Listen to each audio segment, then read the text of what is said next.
Directo. Buenas tardes a todos, gracias por acompañarnos. Qué suerte tienen hoy de vernos desde casa, porque Madrid es una trifulca con ¿cómo se llama? Con Ingrid. Está luchando duramente Ingrid con nosotros y de momento va ganando. Sí. Hay lluvia, viento, todo tipo de problemas, así que muchísimas gracias a quienes nos habéis acompañado y nos acompañáis aquí esta tarde por haber conseguido llegar. No ha sido fácil ni siquiera para nosotros. Gracias también a quienes nos acompañáis desde casa.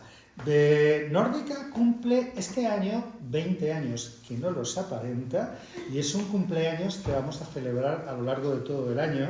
Después nos cuentas algunas de las cosas, Diego Moreno es el editor de Nórdica, quien conocéis, que luego nos cuentas algunas de las cosas que tenéis previsto, que tenemos previsto hacer a lo largo de este año, pero hoy vamos a hablar de la editorial, vamos a hablar de cómo nace una editorial, qué ha pasado en estos 20 años, qué logros habéis conseguido, cuáles no, y un poco vamos a repasar toda esta aventura que tiene que ver con Nórdica Libros y con hacer una editorial. Y antes de hablar con Diego como editor, que es a lo que ha venido, vamos a hablar de esa etapa anterior, cuando no eres editor en tu vida, ¿te acuerdas? ¿No? Y de dos momentos clave de la vida de Diego antes de ser editor y que fueron claves para que lo consiguiera. Porque Diego Moreno, antes de ser editor, antes de montar Nórdica Libros, fue librero y fue impresor. Y eso, claro, ayuda muchísimo, ¿no? Ese contacto con el mundo de la edición y también ese contacto con los lectores. Buenas tardes. Gracias, Jesús. Bueno, sabéis que es un privilegio que la persona para conversar sea Jesús, el mejor periodista cultural de España. Sin exagerar, básicamente. Y un buen amigo, así que, bueno, es una conversación muy agradable. Sí. Bueno, es algo que no sabes porque realmente me acabo de acordar que antes de ser librero, lo primero que hice en el mundo del libro, y es que tenía una persona con la que compartí aquella experiencia, es la facultad vender libros por catálogo. Bueno, montamos ahora que se llamaba Granma Libros y vendíamos libros, hacíamos un catálogo. Imaginad que no había casi ordenadores entonces. Teníamos un 486 y hacíamos un programa, comprábamos libros de segunda mano en la Costa de Moyano. Y aquí está Natalia, que fue parte de aquel proceso que me estoy acordando ahora porque realmente va más atrás esta pasión por los libros que de lo que suelo decir habitualmente, ¿no? Y vendíamos libros a la universidad, hasta que la decana dijo que hacemos una competencia desleal a la librería de la universidad, cosa que no era cierto porque eran libros de segunda mano, y nos dijeron que no podíamos vender más. Así que nada. Y luego ya sí fui librero oficial y reconocido. Fue librero en una librería que yo frecuentaba porque estaba al lado de mi casa. Muchos tal vez de quienes nos están mirando recuerden aquella cadena que se llamaba Crisol, ¿cómo se llama? Camisetas amarillas, creo recordar, con el logo. Y estaba en mi librería, en la librería que yo, y nunca nos encontramos. Pero digo que ese contacto con el mundo editorial, ¿no? Y con la industria, para entendernos, ¿no? Y con los lectores ha sido clave a la hora de montar la editorial y a la hora también de tener esa percepción de lo que los lectores quieren leer, necesitan, les gusta. Sí, de hecho cuando empecé a trabajar en Crisol, que fue mi primer trabajo importante después de la carrera, cuando decidí que no quería dedicarme a nada que tuviese que ver con la sociología, yo soy sociólogo, con sociología aplicada, y empecé a trabajar en esa librería y me ayudó mucho porque yo quería ser librero. O sea, mi vocación inicial era ser librero.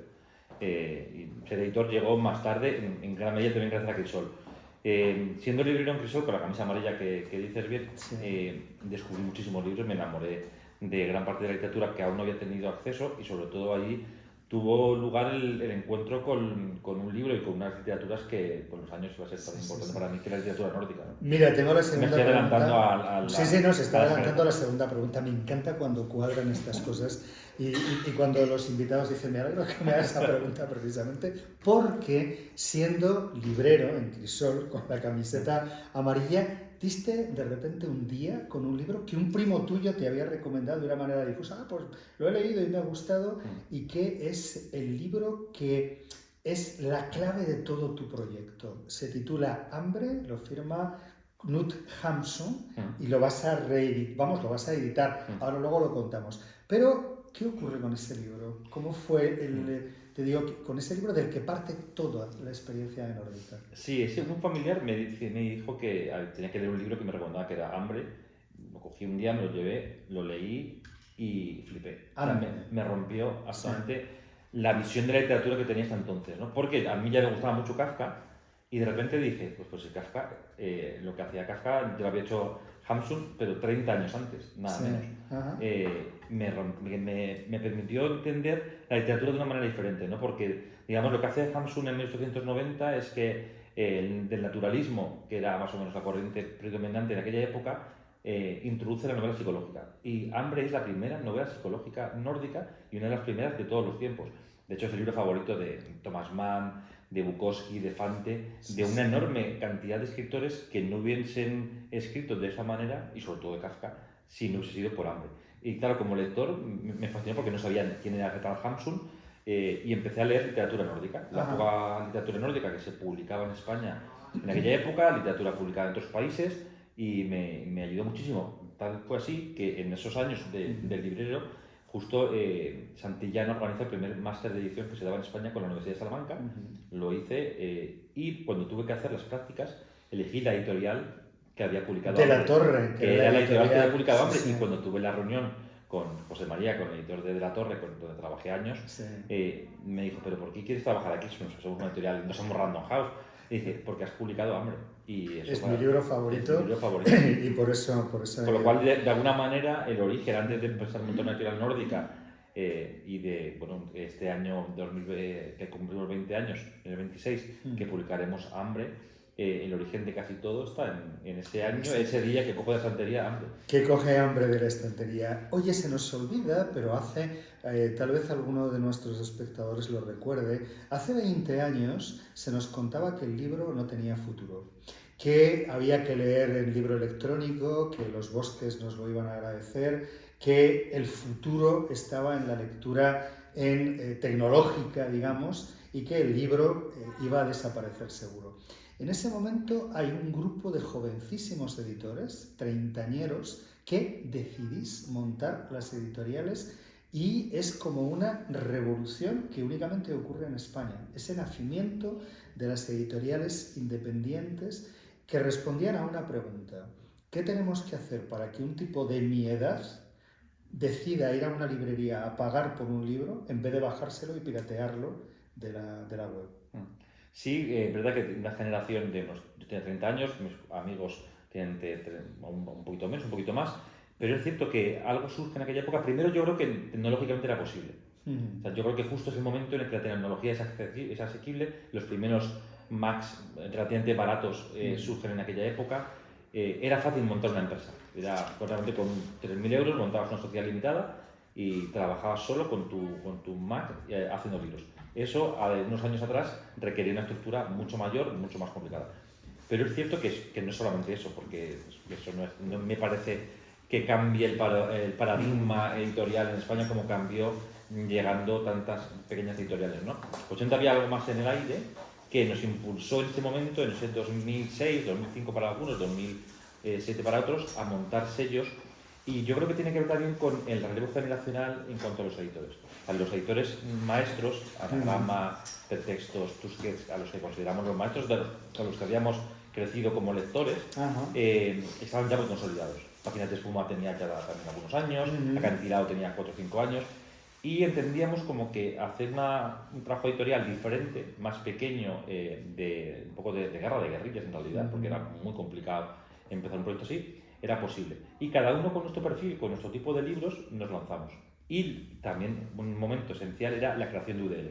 UDL, nuestro distribuidor, había empezado poco tiempo antes y es el que nos acoge a todo este grupo de editores y se hace una gran distribuidora con los años especializada en editoriales independientes. Sin UDL esto no habría pasado, porque Machado ya existía, que era una gran distribuidora, pero no sé si hubiese acogido tantos sellos pequeños, ¿no? Y sin un distribuidor era impensable. Luego vamos a hablar del panorama del mundo del libro y de la importancia, efectivamente, también de los distribuidores. Nacen por esa época Asteroide, nace Impedimenta, nace Nórdica, libros, y dedicas en tu caso, o sea, decides dedicar la editorial a las literaturas nórdicas, consecuencia de esa lectura de Hamsun que nos acabas de contar. Sí, cuando decides montar una editorial, lo primero que tienes que tener claro es que vas a aportar, de nuevo, porque realmente ya había muchas editoriales. No tiene sentido montar un sello nuevo si no aportas nada. Y a mí había dos líneas que me parecían claras. Una era la literatura de los países nórdicos no policíaca, que esto fue muy importante porque en el año 2008 llega Larsson y parece que lo nórdico es solamente policíaco. Pues yo creía que no fuese policíaco, que fuese, digamos, alta literatura nórdica. Y como nadie lo hacía en España, sí lo hacían en Francia, Actes Sud, o en Italia Hyperborea, que eran dos editoriales importantísimas en esos países, pero nadie lo hacía en España, pensaba que al menos como marca era algo muy identificable, nórdica, una editorial que hace libros nórdicos. Desde el nombre queda claro, los países nórdicos me van a apoyar de alguna manera porque voy a ser su embajador aquí, y eso era fácil. La otra parte que tenía claro que podía ser también una parte importante en el catálogo eran los libros ilustrados para adultos. Y esto surge porque en el año 2005 España es el país invitado en la Feria del Libro de Bolonia, y yo me di cuenta, unos meses antes de montar Nórdica, de la importancia que tenían estos ilustradores, pero que solo hacían libros infantiles. Literatura Y yo pensé, ¿qué pasaría si a estos ilustradores tan prestigiosos en el mundo, tan buenos ilustradores, en lugar de hacer un álbum, hacían un clásico? Si hiciesen un Karen Blixen, un Kafka, un Baudelaire, etc., ¿no? Tenemos aquí muchos de los libros clave de la editorial, ahora vamos enseñando alguno. Oye, cuéntanos aquel lío que había con los nombres, porque claro, otra cosa no, pero los alfabetos nórdicos no es fácil enfrentarse a un nombre que tiene una O cruzada o con 2 puntos arriba o no sé qué. Y ya hubo un follón con las literaturas nórdicas en aquella feria del libro, donde nadie sabía, había una megafonía y nadie entendía nada de lo que estaban diciendo, porque, hombre, no es fácil.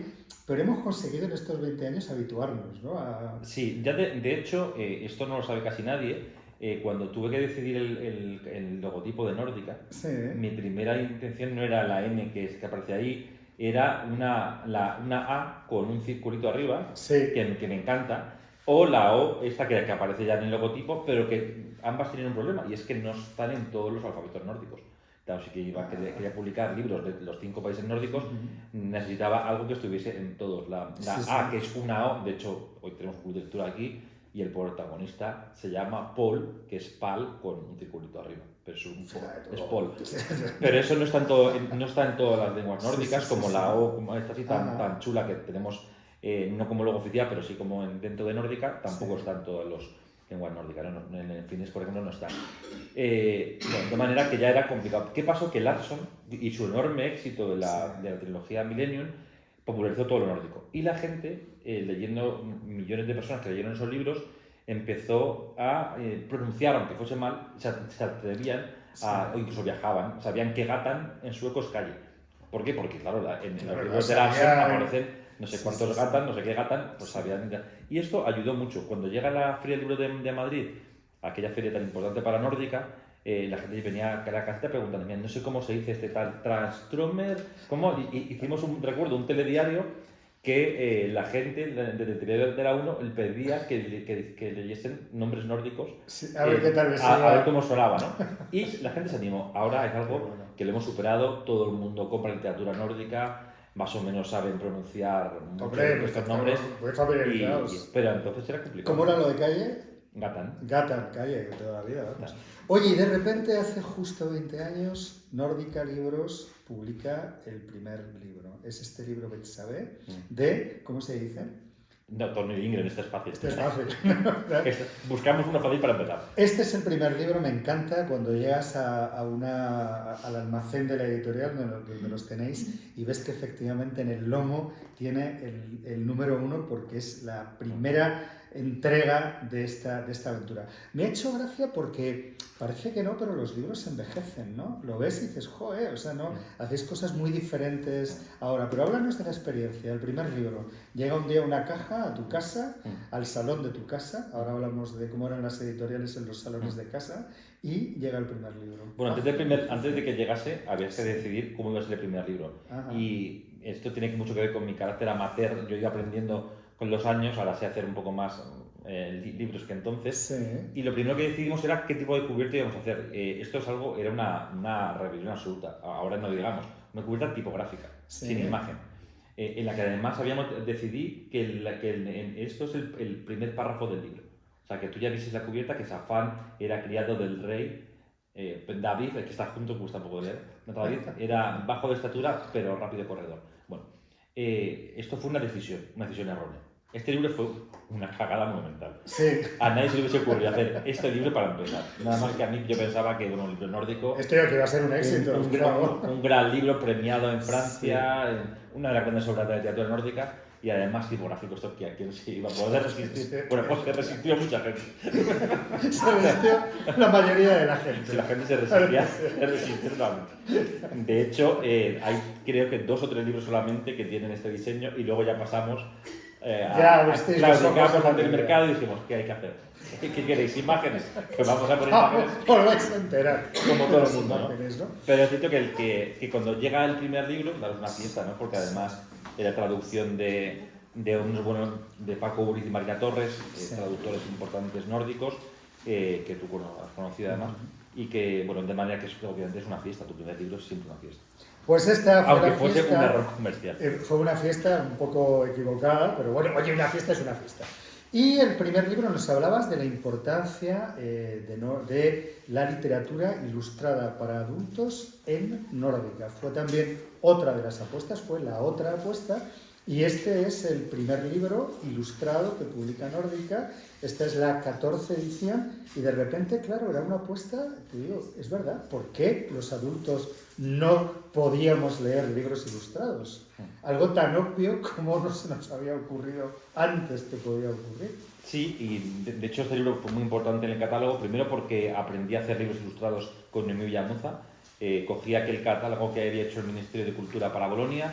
Al final del catálogo aparecía algo que hoy estaría prohibido, que son los datos de contacto de todos los ilustradores. Sí. Y llamé a Noemi, le dije, Noemi, quiero hacer un libro ilustrado. La premisa fundamental de este libro y de los 200 y pico que han seguido a este es la misma, el ilustrador es un creador, el ilustrador tiene libertad para crear y va a hacer lo que quiera. Va a hacer su propia lectura y yo no voy a participar del proceso nada más que cuando me lo pidan o al final del libro para montarlo, ¿no? Esta es la edición que se ha quedado, originalmente era más grande, en tapa dura con tela, pero la idea era básicamente que hubiese 2 autores del libro, un escritor y un ilustrador. Luego vamos a hablar del cuidado que estos nuevos jóvenes editores tenéis con la reivindicación de los oficios del libro. Detrás de un libro hay muchísima gente y reivindicáis que esa gente debe tener un salario digno, debe figurar en las cubiertas o en el interior. Luego hablamos de eso, pero antes hablamos de ese momento romántico en que la editorial, durante 8 años, no es poco tiempo, estaba en el salón de tu casa. Porque me recuerda a lo de los garajes de los Yankees, ¿no? De repente toda la informática nacía en un garaje y durante mucho tiempo las pequeñas editoriales estaban en las casas, ¿no? Y poco de romanticismo, poco, sinceramente. Sí, ¿no? Que era la manera de empezar un proyecto. Sí. Yo trabajé solo, bueno, con Ana, solo he completado solo 5 años. Yo maquetaba los libros, los corregíamos nosotros, iba a las librerías, a la prensa, 5 años completamente solo y 8 años en casa. Era la necesidad. Era también la oportunidad de tener con un ordenador, unos comerciantes, un Mac, poder hacer todo con una estructura pequeña. Era lo que nos permitió empezar a nosotros de tantos editores, ¿no?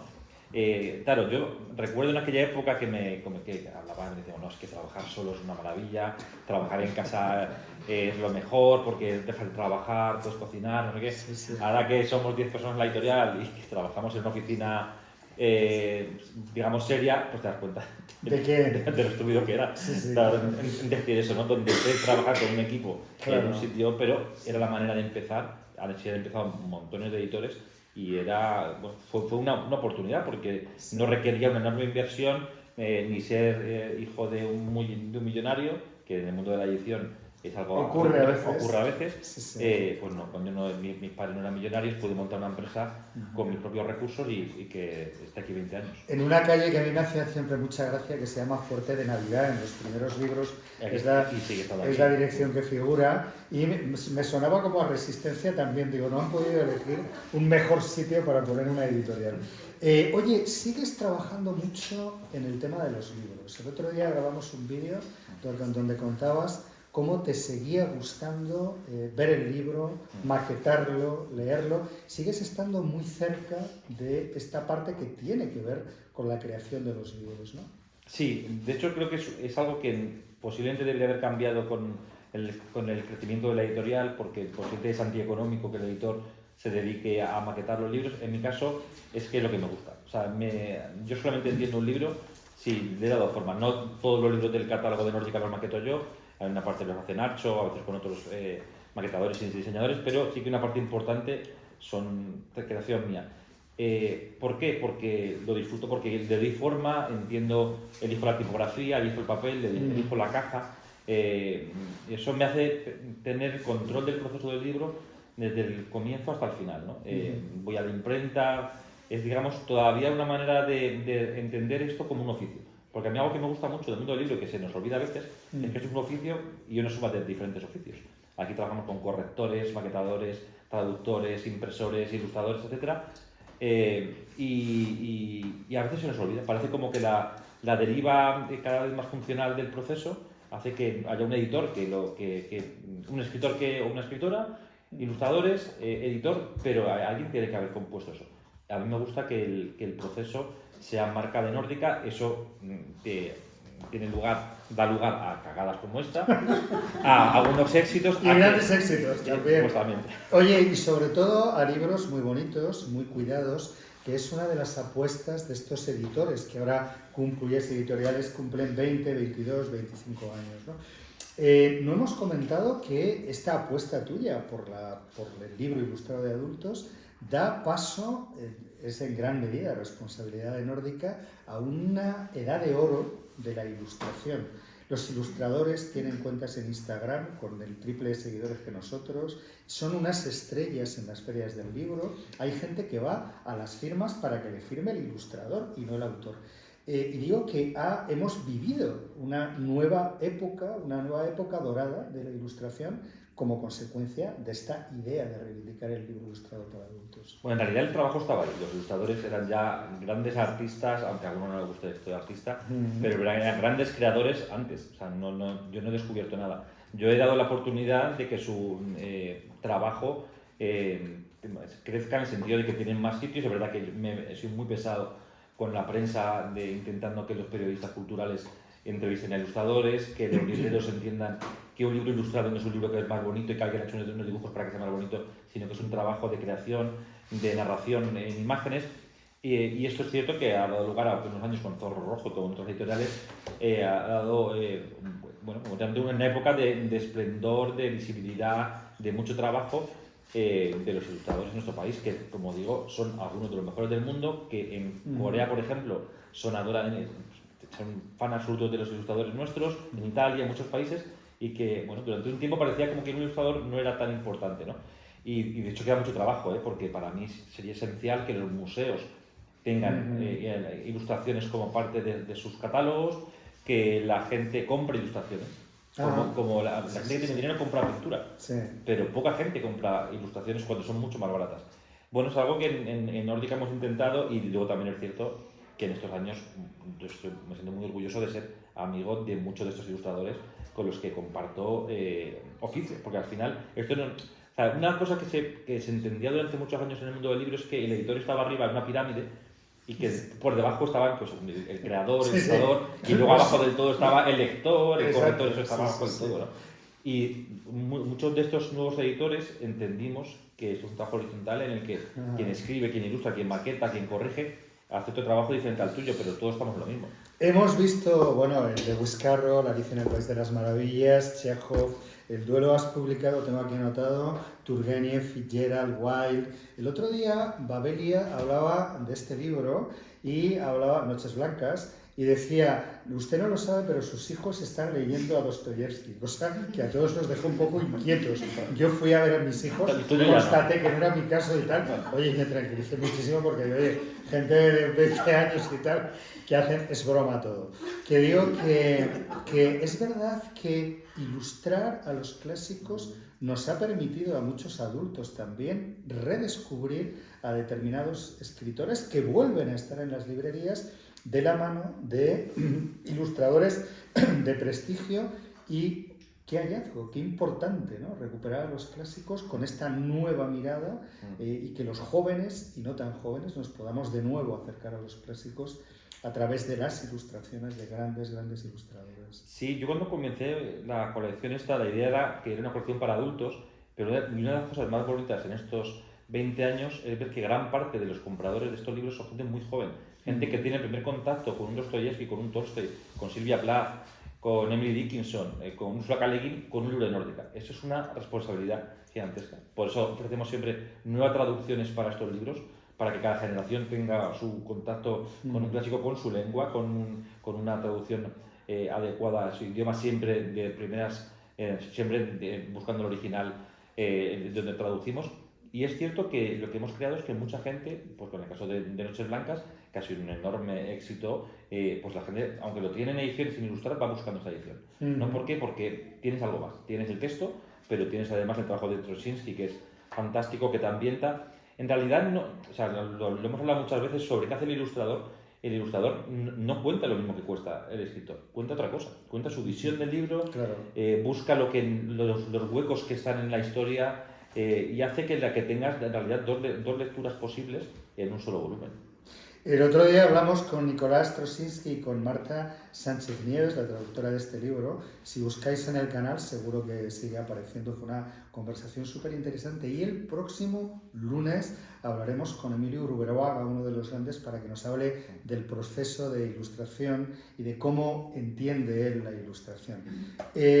Hablabas antes de esta idea que teníamos del editor, ¿no? Un poco como Barral, ¿no? Ahí con su barco por la mar Océana y tal, la gorra, no sé qué, Feltrinelli y todos estos y tal.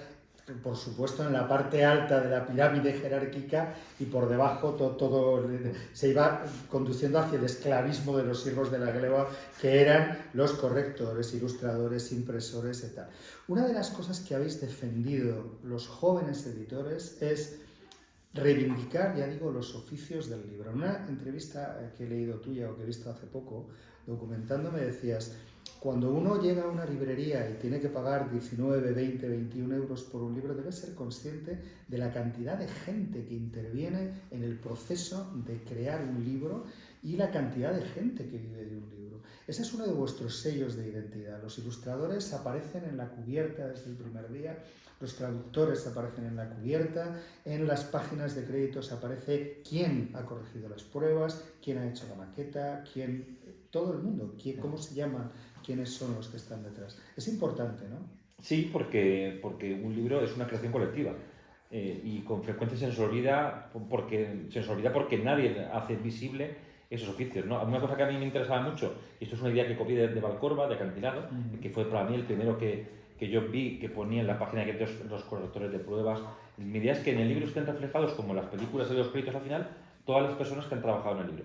Quién ha corregido, de quién es la idea, de quién es la cubierta, quién ha hecho la maqueta, y que al final del libro recuperamos algo que se hacía ya en el Renacimiento, que es un colofón, en el que decimos qué papel hemos utilizado, qué tipografía, qué interlineado, de manera que para el lector, más o menos interesado, pueda tener información de cómo se ha creado el libro. ¿Por qué? Porque un papel u otro cambia, una tipografía u otra cambia mucho. Cómo se hace un libro, cómo está manufacturado, cómo está pensado, claro. Es el sello de la editorial. Este libro tiene una tipografía diferente a este y un papel diferente también. Y son diferentes a los papeles de narrativa.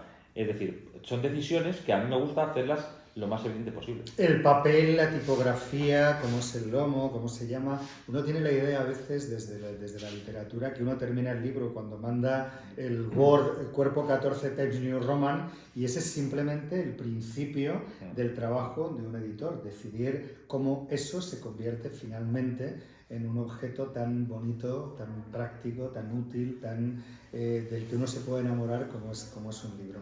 Oye, tenés también un compromiso, antes nos hablabas de la distribuidora y lo que significó que os acogieran a los jóvenes editores, pero tienes también un compromiso con el mundo de los libreros. Como fue librero al principio, pues sigue, ya digo, está ahí solidariamente, ¿no? Yo recuerdo una vez que hicimos un viaje a Huesca con Antonio Santos, y que entraste a una librería. Salíamos del tren en Huesca, había una librería enfrente y dijiste, esperad un momento que voy a entrar y tal, y entramos todos allí, el tipo se asustó, se aterró viendo aquellos tres tipos y tal que entrábamos, y dijiste, ahora no, soy editor y estos son los autores y tal, no sé qué, allí te dejamos y saliste diciendo, joder, ¿qué punto? Porque me ha contado que lleva esta librería aquí 30, 35 años y que es la primera vez que viene un editor a decir, hola, soy un editor y el editor de estos libros que tienes aquí encima, ¿no? Trabajas muchísimo con los libreros, estamos en una librería, de hecho, y te gusta mucho también ese trabajo, implicar a toda la cadena del libro en lo que tiene que ver con los libros en sí, ¿no? Sí, esto defendemos que es una cadena de valor, que así se llama, en los que el libro no llega del editor a la librería de manera automática, ni tampoco el editor tiene que vender el libro, al menos en mi opinión, directamente. Hay un proceso. O sea, yo tengo relación personal y buena relación con mi distribuidor, me llevo bien, hablo bien de mi distribuidor, hablo bien del librero. La idea es que funcione bien. Si funciona bien tu trabajo y funciona bien la distribución y funciona bien la librería, digamos, es un proceso virtuoso. Es cierto que tengo especial amistad con los libreros y a ellos les debo mi trabajo. De hecho, lo primero que hice cuando monté Nórdica fue dedicarme a recorrer España con nuestro libro bajo el brazo y lo sigo haciendo. Hoy vengo de Barcelona, donde esta mañana hemos tenido un desayuno con un montón de libreros y esa relación de años, de 20 años de complicidad, de amistad, cuando un librero elige un libro de Nórdica, sobre todo cuando empezaba y lo ponía en su espacio, pensemos, una librería tiene pocos metros cuadrados, cada espacio que ocupa un libro son paraguas, no cuesta dinero. Es decir, el librero elige poner un libro tuyo y no él le pone un libro de otra editorial, con lo cual es algo que es de agradecer, ¿no? O le regalas un libro. Bueno, a mí me encanta, y me encanta ir de vacaciones a ver librerías en España y fuera de España. Sí. De manera que los libreros son mis amigos y mis referentes. Oye, y de repente ocurre, he cogido el libro apropiado, estaba equivocado de libro, que os dan un Nobel. Bueno, entiéndeme. Eso decía mi abuela. Nos dan un Nobel. Bueno, mi abuela decía, tío, Diego, ¿te han dado el premio Nobel? Y dije, bueno, no exactamente, pero vale. Thomas, que se dice Thomas en sueco, Thomas Tranströmer es galardonado con el premio Nobel. Y cuéntanos la historia aquella del cartero que te trajo la carta de la cena del Nobel y se quedó esperando para que la abrieras, para ver qué había dentro, que me hizo mucha gracia. Sí, bueno, hemos tenido la suerte de publicar 3 premios Nobel antes del premio Nobel, que sí. Tenemos más premios Nobel, pero así llegamos previos, son 3. Y este fue el primero, Thomas Tranströmer, para mí fue una gran alegría. Claro, cuando el día, yo recuerdo que estábamos en el Liber y de repente a las 11 de la mañana, el jueves, a comienzos de octubre que corresponde, me dicen, ha ganado Thomas Tranströmer y nosotros éramos sus editores con el 90% del catálogo publicado. Y unas semanas después, el Nobel se da a conocer en octubre y el día 10 de diciembre de cada año es la ceremonia de entrega. Esto no lo sabe más que Diego porque se le han dado el Nobel, entonces claro, está habituado a manejar las fechas, es algo común entre los premios Nobel que el resto desconocemos. Claro. Y entonces llega el cartero con una carta preciosa que la tengo en mi despacho de la Academia Sueca, un certificado, con una estampación en oro preciosa, con una medalla, y me la da para que firme, ¿no? Y lo firmo. Y me dice, ¿no lo vas a abrir? Y digo, sí, pasa. Pues claro, él me traía tantas cosas de papelajos de la editorial, ¿no? Y entonces abro el sobre y pone ahí que venía invitación a la cena de los premios Nobel, todas las cosas y nada, solo comenté lo que era. Y de verdad que tuve la oportunidad de cenar en el Ayuntamiento de Estocolmo. Tengo todavía los libritos, el menú que tuvimos, la experiencia de estar con Thomas Tranströmer cerca y sí, fue una experiencia única. Oye, me encanta ese cartero que se fue a su casa ese día tan contento diciendo he visto la carta de invitación al premio Nobel de uno de mis clientes o como se llama. Y él no lo sabe, pero aparece en un libro de Ana Campoy, porque esto le he contado a mucha gente, y Ana Campoy en uno de los libros de Pepa Guindilla cuenta que hay un cartero que entra al lado del premio Nobel y ese hombre no lo sabe, pero aparece en un libro. Hay otra leyenda que no es una leyenda, que es una realidad, que es que tuviste que alquilar un frac y durante años ha circulado por las redes una foto que ha desaparecido. Ayer la estuve buscando y no sé qué habéis hecho con esa foto. Diego en frac. No, pero Diego en frac no. Es que la foto que ha circulado en internet es una foto del hotel en el que me alojé, que me la hice yo para mi familia y de que de repente, no sé cómo, un día la veo subida a internet y digo, yo esta foto no la he subido. Y ha estado ahí durante años y yo tampoco la he bajado, o sea que alguien yo la tengo por algún sitio porque me la guardé para poder chantajearle, pero como tengo tanto chantaje en medio, se me olvidó. Oye, qué maravilla fue conocer a Transtromer, vino a Madrid, una tarde en la que había una manifestación, estaba todo el centro cortado, tuviste que llevarlo con su silla de ruedas desde el Hotel Palace hasta el Círculo de Bellas Artes, donde lo recibimos. Fue maravillosa esa historia. La paella que nos dieron a todos, imagínense qué paella es la embajada sueca, les ahorro toda esta historia. Qué suerte poder haber estado con Transtromer. Tuviste la amabilidad de invitar a un grupo de periodistas y yo estuve y fue un inolvidable encuentro con él. Pero qué suerte también, tenemos aquí alguna selección, los editores, ¿no? Qué suerte tenéis, ¿no? Luis Mateo Díez, Emilio Lledó, son dos de los autores de Nórdica, y qué suerte poder estar cerca de Luis Mateo, cerca de Lledó, cerca de Zúñiga, Juan Eduardo Zúñiga. Me acuerdo perfectamente de aquella mañana luminosa, soleada, en el que le llevamos a su casa, tenía 100 años, Zúñiga ya apenas salía, y cómo vivimos con él la conmoción de ese libro, la ilusión con la que lo abrió, estaba fascinado con el libro ilustrado. Qué suerte, ¿no? Esa parte del proceso de edición que tiene que ver con trabajar con autores inolvidables. Sí, es una suerte, gran parte de esa suerte te la debo a ti, que me has presentado o has hecho también de mediador con Mateo, con Zúñiga. Ayer estaba en Barcelona cenando con unos amigos en un restaurante que me gusta mucho, Yeldo, y recordaba con ellos que ese restaurante es donde quedaba yo a cenar con Joan Margarit antes de ganar. O sea, nosotros pudimos publicar a Margarit también antes de que ganase Cervantes, y quedamos ahí a cenar para cerrar el libro que publicamos, la antología que hicimos ilustrada con sus poemas. Y siempre que voy a ese restaurante recuerdo las cenas con Margarit, con nada menos que Joan Margarit, que es esa voz tan bonita, trabajando en su libro, ¿no? O ir a visitar a Emilio Lledó a su casa en el proceso de creación, que ha sido también una de las cosas importantes en el catálogo de Nórdica. Sí, la verdad es que es una suerte, y sobre todo que son grandes personas y son súper amables, ¿no? Julio Llamazares, que siempre he admirado y que he trabajado tanto con él. Bueno, sí, son una parte bonita del trabajo. Oye, nos hablabas de Margarit, nos hablabas, bueno, cómo era Margarit, qué voz tenía, qué personaje. Recuerdo cuando llegaba a la radio con unas voces absolutamente sonoras, ¿no? ¿Cómo estáis todos? Buenas tardes. Era absolutamente maravilloso escucharle.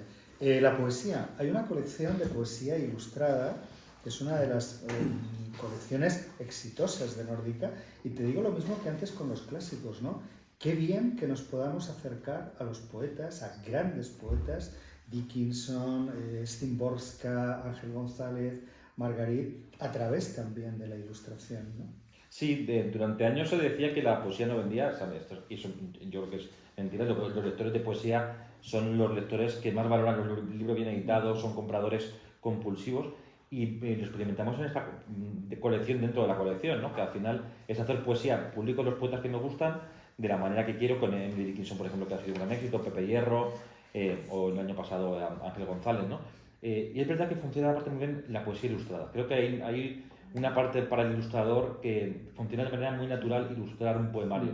Es muy libre, es un reto también, todos los ilustradores lo asumen como algo, como un reto, pero en realidad funciona especialmente bien, y eso yo creo que ha hecho que casi todos estos poemarios hayan tenido un enorme éxito, ¿no? Por ejemplo, pienso en Ariel de Silvia Plath, que es uno de los libros más vendidos de la editorial, y que está publicada en otras ediciones, pero la gente quiere esta edición de Sara Morante, traducida por Jordi Doce, ¿no? Y es porque el objeto es perfecto. Buen poemario, bien ilustrado, el de o un libro que me encanta, que es Tres mujeres de Silvia Plath, que en la obra completa de Silvia Plath son 3 páginas o 10 páginas, y nosotros lo convertimos en 60, sencillamente porque cada voz tenía su página. Y es que es un libro que cada voz debe tener su página. Eso al final lo construyes tú como editor. Hay libros inolvidables en el catálogo de Nórdica, porque no necesariamente son iguales, ¿no?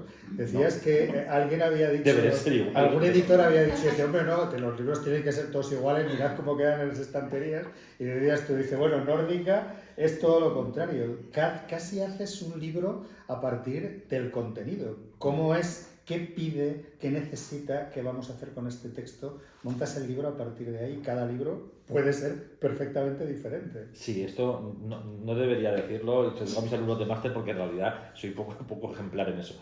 Pero sí, al final, sobre todo en la colección de ilustrados, como fue tan pionera, en realidad el que fuese un libro ilustrado ya era una idea de que era un libro de nórdica. Y me permitió que cada libro fuese distinto, la composición, sí, la tipografía, el tamaño del libro, que esto es una herejía y lo entiendo que sea así en gran medida. Pero bueno, como editor me da mucho gusto porque me pongo a pensar en el libro de cero. ¿Cómo me pide este libro que sea? ¿De qué tamaño? ¿Con qué tipografía? Pues vamos cambiando, ¿no? Y aquí podéis ver una muestra, sí, sí. Y esto es un cachondeo, ¿verdad? Es un cachondeo total.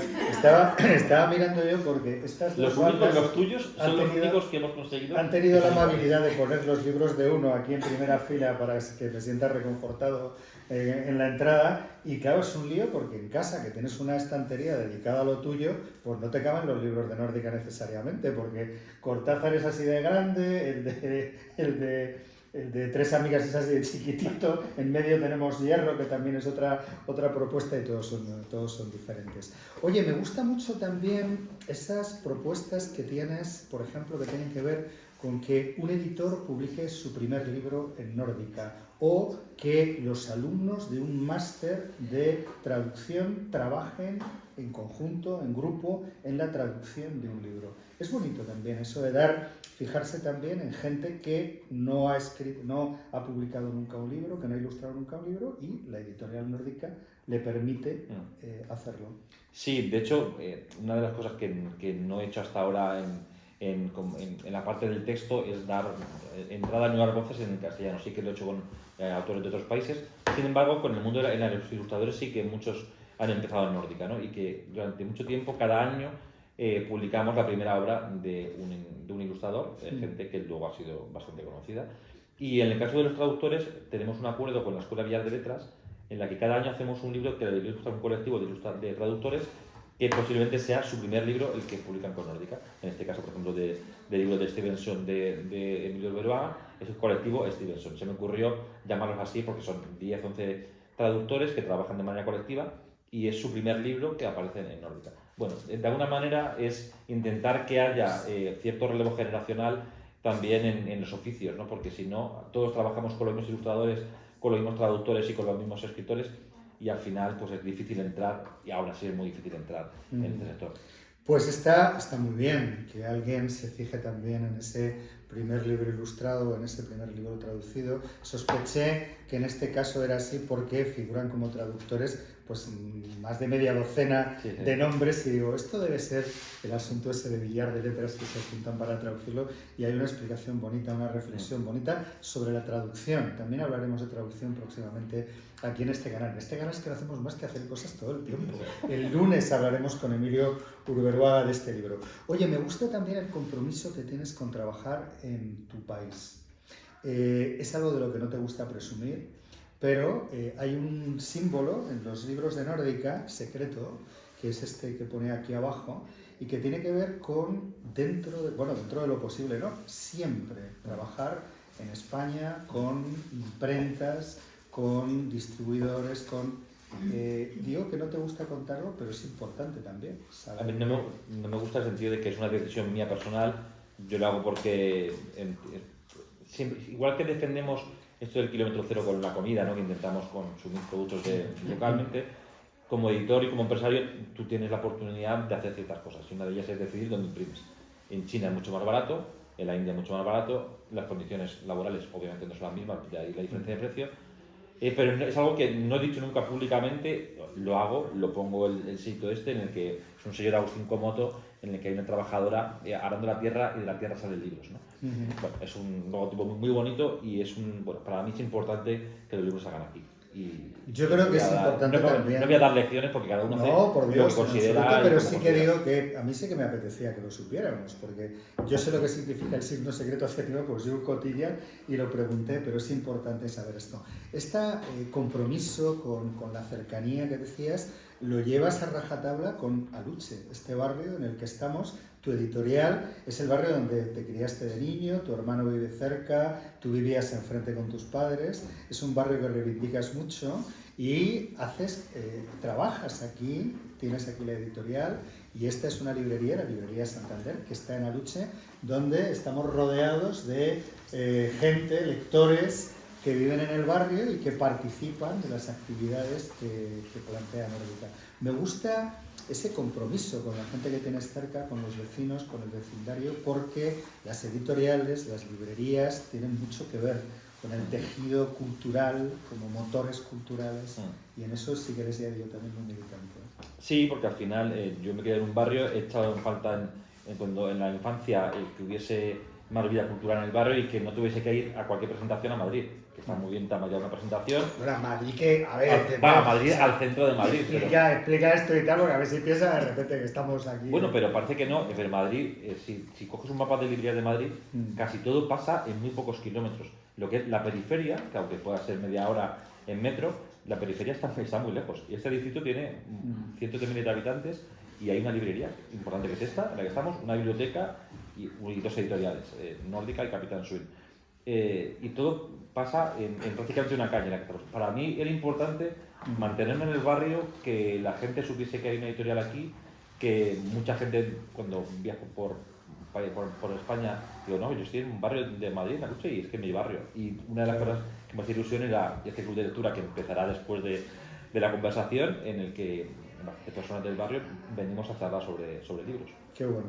Oye, ¿qué ha cambiado? Bueno, una cosa iba a contar. Hemos empezado un poquito tarde por las circunstancias y habíamos hablado que hacer una cosa de 50 minutos, porque luego efectivamente hay un club de lectura y estoy mirando pasmado el reloj porque va a ser la primera vez en la vida que termino a tiempo. En el tiempo bueno, no tengo que hemos quedado, pero bueno, de momento vamos fenomenal. Yo creo que nos vamos a pasar 4 o 5 minutos como mucho, que nunca antes había ocurrido. Oye, ¿qué ha cambiado en el mundo de la edición en estos 20 años que has vivido tan de cerca?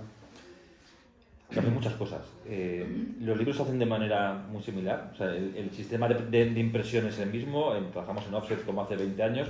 Se ha sofisticado la parte de gestión, se ha sofisticado los sistemas con los que trabajamos. Las redes sociales han aparecido que antes esto no era posible hace 20 años. El mercado se ha hecho mucho más grande, en el sentido de que hay muchos más editoriales. Los grupos son cada vez más grandes. Han nacido muchas librerías también. Y ha habido un proceso de este modelo de empresa como Nórdica ha surgido en otros ámbitos, sobre todo en el mundo de las librerías. Hay montones de pequeñas librerías, hicimos el desayuno de contexto el lunes y cada vez ves más libreros pequeños. Eso también es un proceso que hemos asistido y que estos libreros somos amigos también, es un proceso de generar complicidades entre modelos empresariales similares, ¿no? Es cierto que cada vez se venden menos libros, hay menos bestsellers tremendos, se ha democratizado también la venta, se venden más libros que hace años, pero de más títulos, de más sellos. Y esto también ha sido algo que ha pasado en este tiempo. Realmente ha habido, casi todo han sido buenas noticias, y bueno, es una suerte poder asistir a este cambio. Cuando ves 20 años, es verdad que te da un poco de vértigo, eso obviamente en cualquier sector pasa, pero ves que quitando libro electrónico, audiolibro, que ha sido como los desarrollos tecnológicos más importantes, el libro se sigue haciendo de la misma manera que hace 50 años. Oye, hicisteis una apuesta importante por el libro electrónico y que no habéis abandonado, pero tampoco habéis continuado por ahí. Eso que decían hace 20 años de que el libro en papel iba a acabarse y tal, eso no va a pasar, pero tampoco parece que vaya a pasar inminentemente aquello que prometían de los libros con material adicional, todo aquello. ¿Es algo que ha quedado como en suspenso de momento? ¿Cómo ves? Sí, todos hacemos libro electrónico, es un formato más, un formato que incluso a veces compartimos, tenemos el mismo libro en papel, incluso en audiolibro. Creo que afortunadamente la defensa del libro impreso, del libro bien editado, hizo que mantuviésemos a raya el avance que parecía imparable del libro electrónico. Ahora mismo nadie habla de esto, todo el mundo lo utiliza, se compra. No ha habido grandes desarrollos porque en gran medida las plataformas tampoco le interesa demasiado, se venden libros así y yo creo que estamos todos en una armonía que funciona, ¿no? O sea, el libro impreso es lo que la gente prefiere, en algún momento se compran libros electrónicos, en algún momento audiolibros, y todo convive con cierta armonía. Oye, ¿cómo tenéis previsto celebrar el 20 aniversario? Porque claro, cumplen 20 años, que insisto, no los aparentan, pero los cumplen. ¿Y qué tienes previsto que ocurra en estos 20 años? Habéis hecho un logotipo que está en la comunicación de este directo, muy bonito, de Alberto Gamón. ¿Y qué más vais a hacer? Bueno, lo primero, como el regalo que me he hecho, que es publicar Hambre, que ya hemos hablado, es para mí importante. Haremos muchos clubes de lectura sobre Hambre, intentaremos que la gente que lleva escuchando dar la matraca sobre este libro, que pasemos al siguiente cosa, que es que la gente lo lea. Haremos mesas redondas sobre ilustración, sobre traducción y sobre literatura nórdica. O sea, digamos, potenciaremos la parte cultural de la editorial, que es importante. Habrá campañas en librerías, regalos. Vamos a hacer una cosa que no puedo contar mucho, pero va a ser un librito muy especial que los compradores de Nórdica podrán tener en muchas librerías. Pero no puedo decir mucho porque ya el formato indica algo. Pero esto se verá más adelante. Nos encantan los regalos a los lectores de Nórdica, qué bien. Y habrá fiestas, obviamente. Bueno, estamos en el mundo del libro, la fiesta nos encanta, así que... Alberto Gamón ha hecho ese logotipo que se van a encontrar, os vais a empezar a encontrar enseguida en los libros de Nórdica, en las librerías. Y mi última pregunta era, háblanos de Hamsun, porque por fin, después... Bueno, primero, o sea, la primera pregunta es... En 2 minutos. 20 años, ¿cómo vamos de tiempo? Hamsun en 2 minutos. Bueno, espérate, algo habrá que pasarse, o sea, si no nadie se va a creer que estoy yo detrás de esta historia. Hamsun en 2 minutos, sí. Digo que, claro, que habrá quien se pregunte, oye, 20 años habéis tardado en publicar aquel libro que querías publicar. Claro, no es tan fácil, porque ha habido una serie de vicisitudes que han impedido que ese libro esté en el catálogo de Nórdica y que por fin va a estar. El mes que viene es... Sí, el 16 de febrero sale a la venta. Sí, la principal vicisitud es que estaba en el catálogo de Ediciones de la Torre. ¿Se acuerdan de cuando fuimos a ver las prácticas? Y claro, así es. Y así ha estado y era perfecto. José María lo publicó. Yo fui publicando casi toda la obra de Hamsun importante. Y de vez en cuando siempre preguntaba, sin prisa, la verdad, si ese libro se había caducado los derechos. Y hace 2 años me dice la agencia que los editores en Noruega les haría mucha ilusión que después de tantos años con Hamsun, que Nórdica tuviese... ¿Cuántos años preguntando y sabiendo el interés de que podíamos hacer una oferta y que al final se valoró. Compré los derechos de Pan y de Hambre, que eran como dos obras emblemáticas. Y ese día que lo convoqué a la editorial, se lo dije a todo el mundo, hemos firmado los derechos. Y lo dije con alegría y con tristeza a la vez, porque era cerrar un círculo importante. De hecho, le dije a la agencia que por mi parte no había ningún problema si De la Torre mantenía los derechos, que no pedía que De la Torre dejase de venderlo. Supongo que es más complicado eso que otra cosa y al final supongo que los acaba perdiendo. Sí, pero es un día alegre porque es verdad que es el autor que me cambia la vida y ya hemos hablado de eso, que tenemos una biblioteca Hamsun enorme que con cubiertas siempre de Edvard Munch y que, bueno, como podréis ver en próximos meses, es un libro muy potente y muy importante en la literatura. Pues eso estará el mes que viene con los regalos de Nórdica para festejar este 20 cumpleaños. Y claro, había un deje de tristeza porque aquel joven que venía del mundo de las librerías y de la sociología y que era un treintañero pelón entonces, porque yo lo conocí, me acuerdo, perdón, que le he dado al móvil, claro, de repente es que han pasado 20 años y se ha cumplido 50. Ha publicado el libro de su vida y claro, pues está que... Déjame un beso todavía. Dice, a ver si hemos cerrado el círculo antes de tiempo. Tienes que hacer otro círculo, eso es así, no hay ningún problema. Oye, son casi 5 y es la primera vez que me paso tan poco tiempo.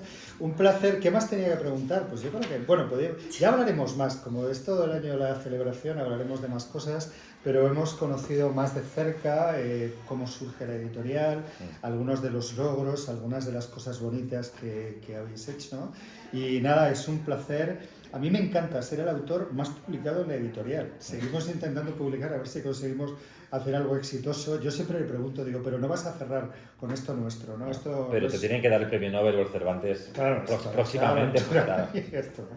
Que digo que un placer, muchísimas gracias. Y acabamos ya, son 4 minutos para que ahora los lectores del barrio. ¿De qué habláis hoy? ¿Qué toca? Pues vamos a leer literatura noruega, que es de aquí, un autor que es Dag Solstad, La noche del profesor Andersen. Es uno de los grandes autores noruegos del siglo XX, que tuve la ocasión de conocer en persona cuando vino a la Feria del Libro de Madrid. Compartimos una mesa, la mesa de clausura de la Feria del Libro, y bueno, es un libro que espero que genere polémica.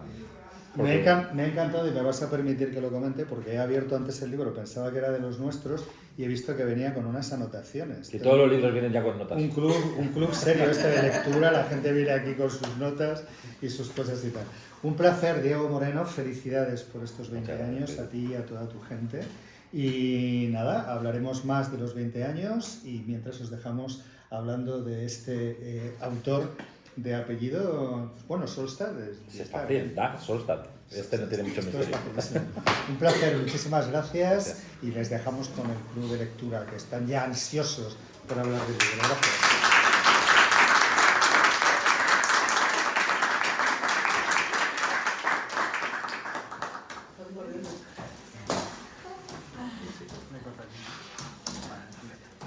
Tengo que poner los datos porque si no... No, por Dios, pero si no puedo tomar. 373 personajes. ¿Te suena atención?